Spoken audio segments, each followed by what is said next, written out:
ल्यापलाइनमा हामी धेरैचोटि आएको तर हामी मेरो चाहिँ यसरी हाइक चाहिँ गरेको छैनौँ त्यस्तो ब्याकप्याक बोकेर। हाम्रो नेक्स्ट खाना खाने ठाउँ चाहिँ अझै 1 घन्टा जति छ यात्रा गर्नुपर्ने।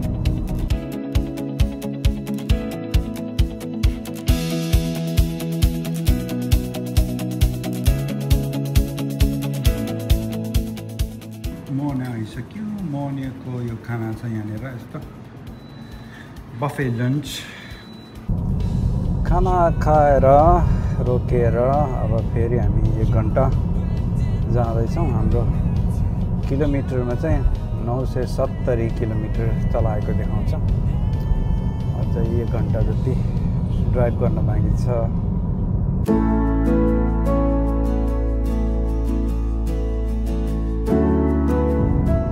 मिठो खाना थियो लन्च बफे। फिनल्यान्डको लन्च बफे चाहिँ सस्तोमा जति थपेर खाए पनि मिल्ने। हाम्रो नेपालमा दाल भात खाएर जस्तो तपाईँको तपाईँ खान मिल्ने। यता चाहिँ लन्च बफेहरू हुन्छ अनि त्यो चाहिँ खान मिल्छ। मोर्निङ चाहिँ यता हो।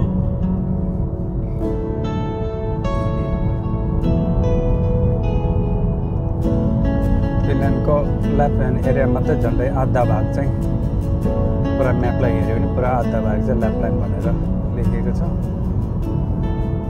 र विकसित देश भएपछि बाटोहरू सबै राम्रोसँग पिचहरू छ, बिजुली छ, पानी छ, बाटो भएपछि सबै राम्रो।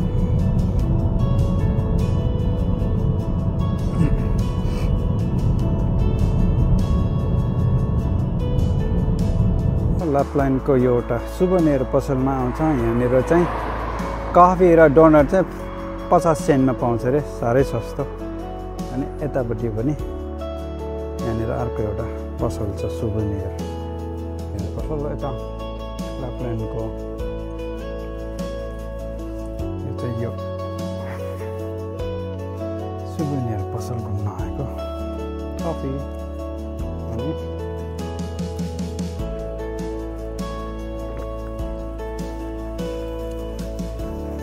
सस्तो दियो कफी र डोनट।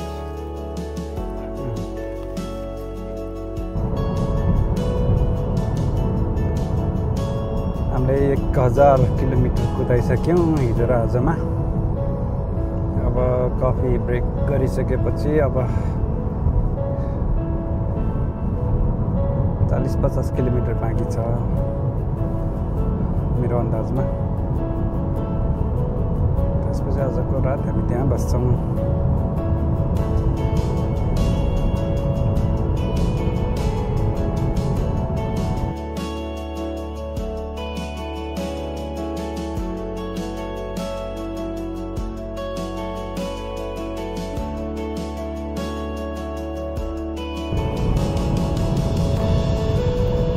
आज खासमा ड्राइभिङ गर्नलाई राम्रो छ किनभने त्यति गर्मी चाहिँ छैन। 12 डिग्री मात्रै छ। अहिले पानी परिरहेछ अनि बाटो खास प्रायः जस्तो यो ल्यापल्यान्डको खाली नै हुन्छ अहिले यति बेला। मिड समर पछि चाहिँ अलिकति टुरिस्टहरू धेरै आउँछन् होला। मान्छेहरूको छुट्टी हुन्छ अनि मान्छेहरू घुम्न निस्किन्छन् साउथबाट पनि। तर हाम्रो लागि चाहिँ आज यस्तो क्लाउडी दिन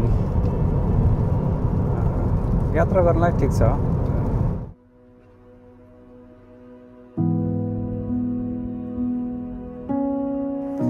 पछाडि देख्ने होटेलमा आजको रात हामी बस्छौँ र भोलि यहाँ गाडी राखेर अनि त्यसपछि हामी हिँड्न जान्छौँ। त्यसपछि हाम्रो ट्रेकिङ सुरु भयो। अहिले चाहिँ एउटा चर्च छ, त्यहाँ चर्चमा हामी हेर्न जान्छौँ। यो चाहिँ चर्च बिल्डिङ भयो यता एनएनटेकको। पहिला चाहिँ यहाँ आएको छैन र सानो गाउँ जस्तो खाली रहेछ। त्यो सँगसँगै यो हाइवे चाहिँ यता नजिकै रहेछ। समरमा चाहिँ चर्चको ढोका चाहिँ खुल्लै हुन्थ्यो तर मलाई थाहा छैन हाम्रो यो चर्चको भित्र जान मिल्छ कि मिल्दैन। तर हामी चेक गर्दैछौँ यहाँनिर। मन चाहिँ खुल्लै रहेछ यो चर्च तर अब चाहिँ बन्द भएको छ, त्यस कारण हामी जान चाहिँ सक्दैनौँ। मिस भयो।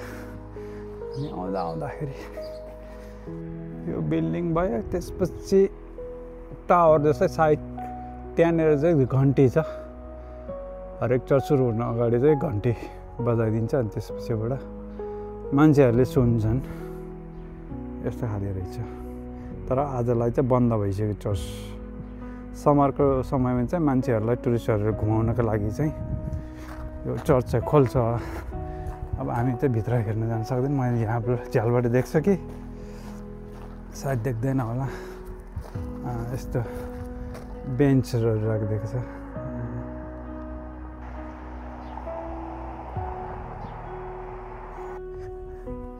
अलि ढिलो भयो हामी खासमा यो नत्र 4 बजीसम्म चाहिँ खुल्लै हुँदो रहेछ अनि समरको लागि चाहिँ त्यस्तो गाइडहरू हुन्छ गाइडहरूले चाहिँ चर्चको ढोका खोले अनि त्यो चर्चको बारेमा बताउने मान्छेहरू टुरिस्टहरू आउन मिल्ने हेर्न मिल्ने हुँदो रहेछ तर अब भएन आजको लागि त्यस्तो चर्च बाहेकको अरू प्रोग्रामहरू चाहिँ खास यहाँनिर हुन्छ सन्डे सर्भिसहरू चाहिँ चर्चमा भयो तर त्योभन्दा अरू प्रोग्रामहरू चाहिँ यो चर्चमा चाहिँ चर्चको सेन्टर हुन्छ त्यस कारणले त्यहाँनिर क्रुज राखिदिएको छ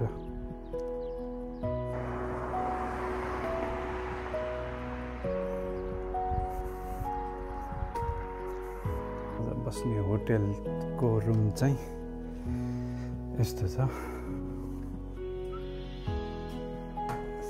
साधारण खाले होटेल अनि यता टोयलेट बाथरुम छ र टेम्परेचर मेन्टेन गर्नलाई यस्तो छ यहाँबाट झ्यालबाट अगाडि गयो भने चाहिँ त्यहाँनिर चाहिँ पसल रहेछ पसलबाट के सामान ल्याउन मिल्छ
यता पार्लसमा हामी 3 दिनको ट्रेकिङ जाँदैछौँ अब यहाँबाट आजको सुरु भयो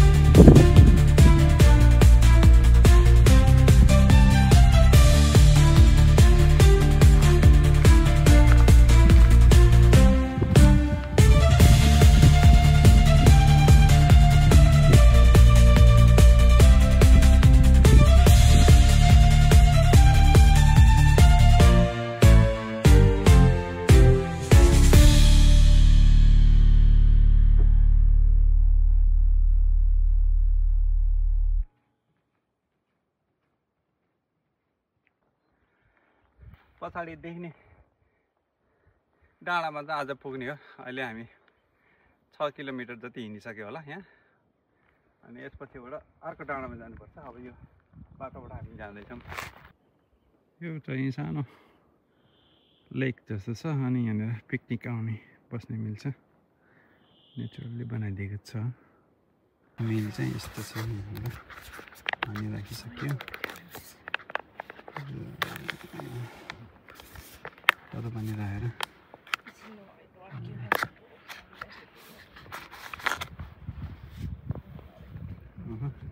मासुहरू छ।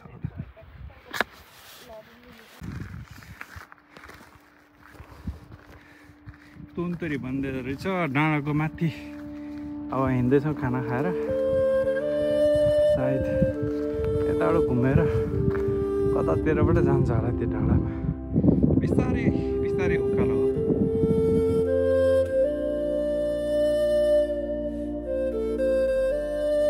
बाटो चाहिँ त्यहाँ परबाट यसरी माथि माथि जान्छ अनि तल जान्छ।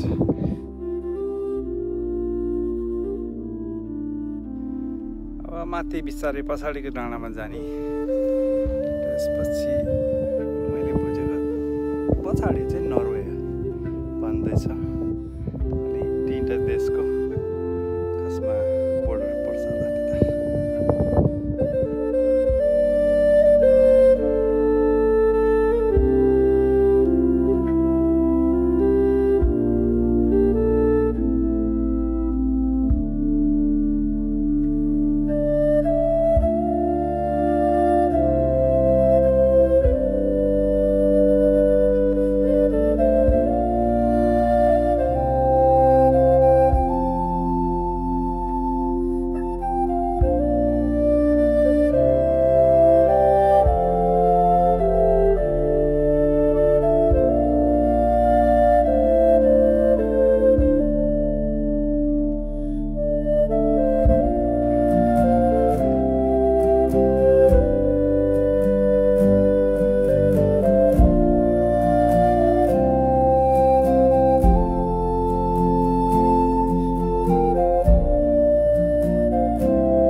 राति चाहिँ यता सुतेको हामी दुईजना यता सुतेको। अनि यो चाहिँ अरू पनि मान्छेहरू, नचिनेको मान्छेहरू चाहिँ सुत्न आउने ठाउँ रहेछ। अनि एकजना यहाँ, दुईजना यता सुतेको। उनीहरू चाहिँ बिहान गइसक्यो।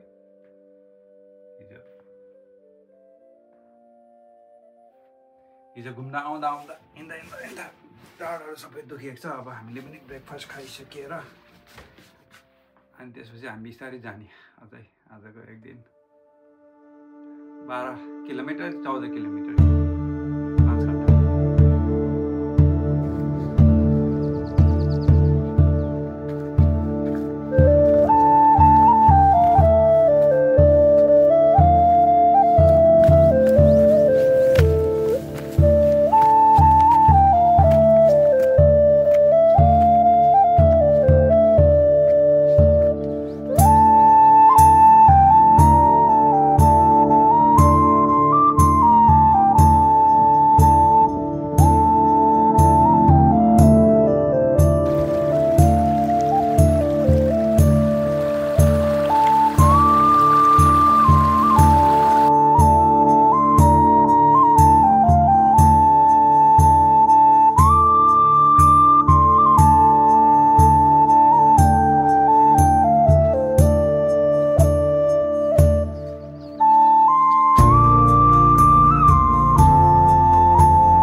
चाहिँ तेस्रो दिन हाम्रो हिँडाइ हो। राम्रो सुतेको, हामी बस्ने ठाउँमा चाहिँ अरू मान्छेहरू चाहिँ कोही थिएन, त्यस कारणले राम्रो सुतियो भनौँ न आजलाई चाहिँ। त्यस कारण आज चाहिँ 15 किलोमिटर जति हामी हिँड्नुपर्छ। त्यसपछि आजको रात चाहिँ एक ठाउँमा बसिएपछि हाम्रो ट्रेकिङ चाहिँ भोलि फेरि कन्टिन्यू हुन्छ। तर हामी चाहिँ भोलि एक दिन अझै हिँड्नुपर्छ। यस्तो उकालो चाहिँ अब जानुपर्छ। पछाडि बिस्तारै थोरै उकालो छ।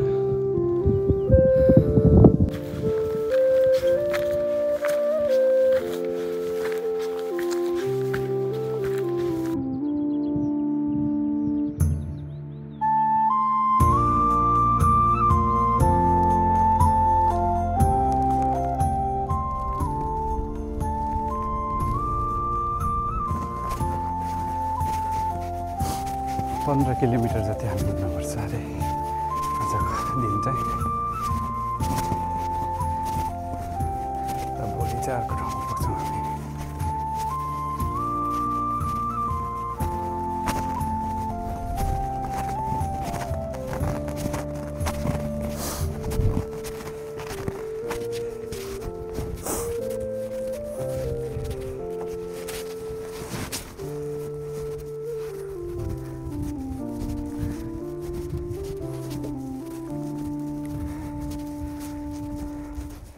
ठाउँ ठाउँमा यस्तो चाहिँ यो काठको यस्तो राखिएको छ, जुन चाहिँ हिलो छ यता दायाँ बायाँ, अनि त्यही भएर हिँड्न चाहिँ सजिलो यसको लागि।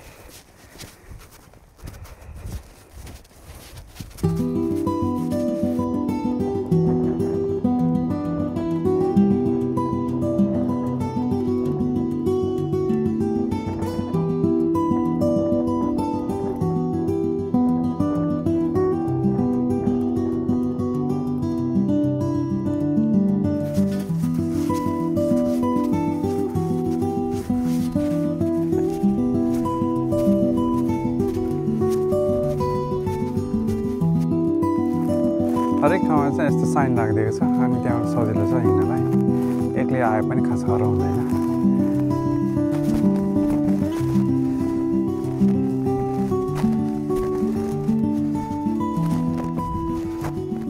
हिजो आएको पहाड चाहिँ त्यो परबाट यस्तो तल तल तल तल आएर यता तल बसेको। र आज अब यहाँबाट हामी माथि माथि जाँदैछौँ बिस्तारै। फिनल्यान्डको पहाड भनेको यस्तै हो। जुन महिनामा पनि हिउँहरू चाहिँ छ अझै। यस्तो देखिन्छ, त्यो सेतो सेतो देखेको चाहिँ सबै हिउँ हो। अझै हिउँ चाहिँ बसिरहेछ, किनभने धेरै नर्थ उत्तरतिर भएर अझै हिउँ चाहिँ यो लाइनहरूमा देखिन्छ। थोरै थोरै बिस्तारै बिस्तारै उकालो छ। स्टेपहरू चाहिँ खासै छैन यसमा।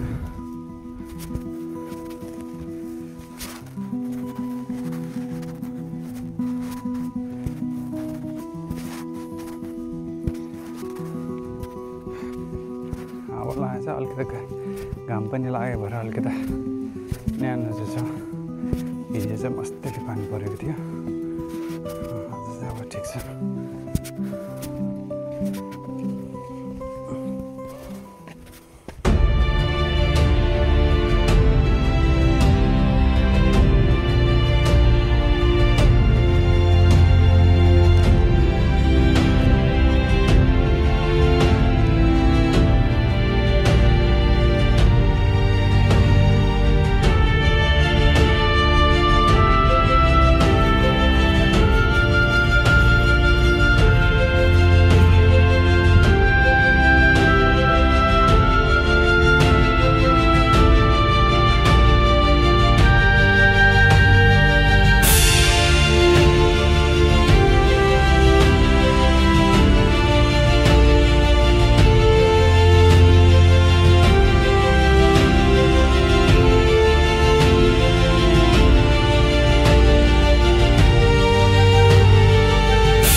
बस्तीहरू खास केही पनि छैन,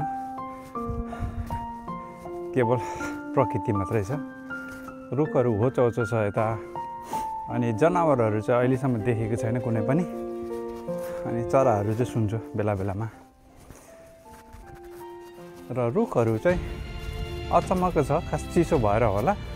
यहाँ मेरो पछाडि एउटा रुख देखिन्छ, यो अचम्मको होचो छ।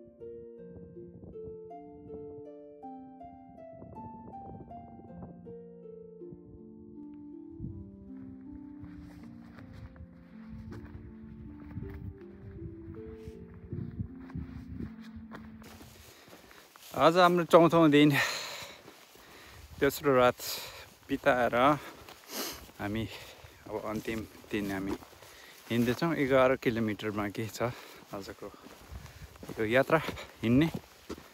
र त्यसपछि हामी 55 किलोमिटर चाहिँ हिँडेको हुन्छ यो ट्रेकिङमा नि।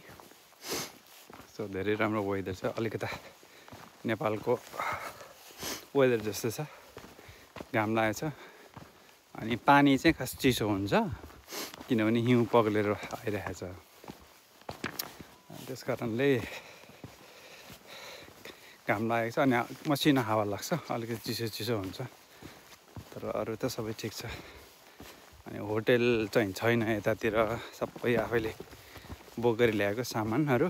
ग्यास स्टोभ थियो अनि आज चाहिँ 12 जना सुत्ने त्यो ठुलो कोठा थियो। त्यो कोठामा चाहिँ बच्चाहरू थियो अनि 2टा कपालको बच्चाहरू थियो अनि अर्को साइडमा पनि केही मान्छेहरू चाहिँ थियो खासमा नि। अनि कोही कता जान्छन् कोही कता जान्छन्, यो यस्तै खाले टुर छ। यो हिमाल चाहिँ छैन, यस्तै डाँडा डाँडा डाँडा जस्तै मात्रै पछाडि देखिन्छ, यस्तै डाँडा डाँडा जस्तै मात्रै खास हो नि। यतापट्टि डाँडा जस्तै देखिन्छ, यस्तै खाले मात्रै छ यताको यो ट्रेकिङ रुट चाहिँ। आजको यात्रासम्म गरेर हाम्रो 55 किलोमिटर हामी हिँडेको। 4 दिनको यात्रा, 3 दिन रात बसेको, यस्तै छ।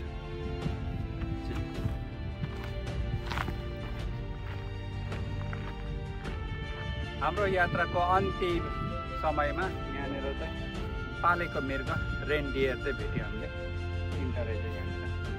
अब हाम्रो 4 दिनको यात्रा चाहिँ सक्यो।